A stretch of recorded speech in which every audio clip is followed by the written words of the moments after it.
South ఇండియాలోని అతి తక్కువ ధరలకి రత్నాలనందించే ఏకైక సంస్థ 6JVR. త్రినయని సీరియల్లో తిలోత్తమగా తెలుగు ప్రేక్షకులకు పరిచయమైన పవిత్ర జయరాం మృతి సంచలనం సృష్టించింది.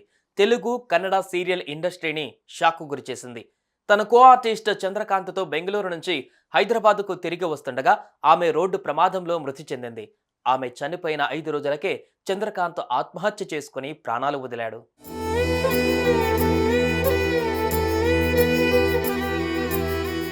బెంగళూరులో పుట్టి పెరిగిన పవిత్ర 16 ఏళ్లకే పెళ్లి చేసుకుని 2 పిల్లలకు తల్లయింది. భర్తతో గొడవల కారణంగా పిల్లలతో బయటకు వచ్చి కష్టాలు పడుతూ సీరియల్ ఇండస్ట్రీలోకి అడుగుపెట్టింది. కన్నడలో పలు సీరియల్స్లో నటించిన తర్వాత త్రినయని సీరియల్లో ఆమెకు ఛాన్స్ వచ్చింది. దీంతో తెలుగు ప్రేక్షకులకు సుపరిచితురాలు అయ్యింది. ఇంతలోనే ఆమెకు షూటింగ్ సెట్స్లో చంద్రకాంత్ పరిచయం అయ్యాడు.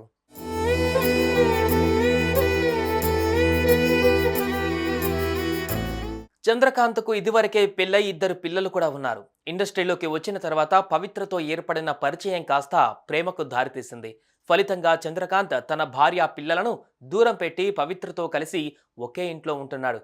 గత 5 ఏళ్లుగా వీరిద్దరూ కలిసి ఉంటున్నారు. ట్రిప్స్కు వెళుతూ షూటింగ్స్లో కలిసి పాల్గొంటూ ఉన్నారు.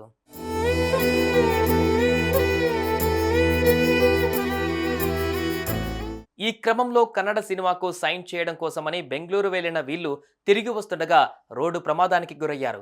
వీరి కారును ఆర్టీసీ బస్సు ఢీకొనడంతో పవిత్ర హార్ట్ స్ట్రోక్తో మృతి చెందారు. అటు చంద్రకాంత్ కూడా గాయాల పాలయ్యారు. ఆయన శారీరకంగా కోలుకున్నప్పటికీ మానసికంగా మాత్రం పవిత్ర దూరం అయ్యారంటూ కుమిలిపోయారు. తను లేకుండా కష్టంగా ఉందని ఇంటర్వ్యూలో చెప్పారు. ఎలాంటి తప్పుడు నిర్ణయం తీసుకోవద్దని తన తోటి ఆర్టిస్టులు సైతం ధైర్యం చెప్పారు.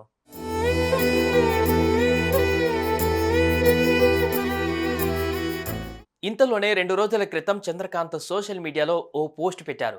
నాన్న ప్లీజ్ వెయిట్ ఫర్ 2 days రా అని వీడియో పోస్ట్ చేశారు. ఈ క్రమంలో ఆయన ఆత్మహత్య చేసుకునేలా ఉన్నారని, అతనికి ధైర్యం చెప్పాలని కామెంట్స్లో అభిమానులు తెలిపారు. తాజాగా సుమన్ టీవీకి ఇచ్చిన ఇంటర్వ్యూలోనూ ఆయనకు ధైర్యం చెప్పారు.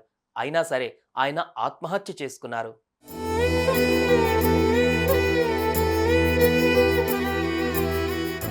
పవిత్ర జయరాం మృతి చెందిన మరుసటి రోజు నుంచి చంద్రకాంత్ వరుసగా పోస్టులు పెడుతూనే ఉన్నారు. పాప, నాన్న, మిస్ యూ అని వీడియోలు షేర్ చేస్తూ వచ్చారు.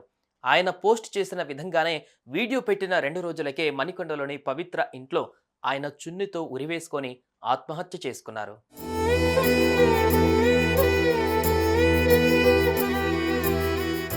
పవిత్ర లేనిది తన జీవితం లేదని, తనకు జీవితమిచ్చిన దేవత పవిత్ర అని, పవిత్రను ఉంచి తనను తీసుకుని వెళ్ళినా అయిపోయేదని ఆయన ఆఖరి ఇంటర్వ్యూలో తెలిపారు. ఇప్పుడు ఆయన మృతి విషయం అందరినీ షాక్కు గురిచేసింది. అటు ఆయన 2 పిల్లలు కూడా తండ్రి లేని వారయ్యారు. సుమన్ టీవీలో మీ పర్సనల్ అండ్ బిజినెస్ ప్రమోషన్స్ కోసం కింది నెంబర్కి కాంటాక్ట్ చేయండి.